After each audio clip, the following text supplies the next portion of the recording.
Wall Street is looking at a slightly lower open and midweek trade. After record highs for the U.S. equity averages on Tuesday, a small pullback is in store.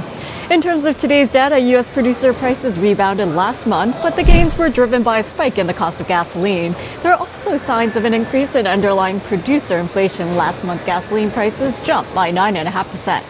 And in geopolitics, North Korea vowed to redouble efforts to fight off what it said was the threat of a U.S. invasion. This does come a day after U.S. President Trump said the UN sanctions were a small step and nothing compared to what would have to happen to deal with Pyongyang's nuclear problem.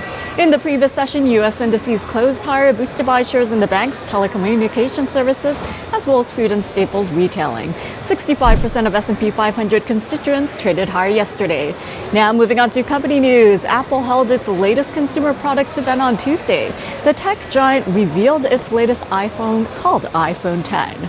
Prices do start at $999. But much to the dismay of investors, the phones will ship later than anticipated on November 3rd. And the countdown to the holidays begin. Target plans to hire about 100,000 seasonal workers for the holidays. The retailer will also hire 4,500 workers for the company's distribution and fulfillment centers. Looking at overseas markets, the Nikkei gained nearly 0.5%, the Hang Seng was off nearly 0.25%, and South Korea's Kospi fell 0.2%. European indices are trading flat with the FTSE still consolidating.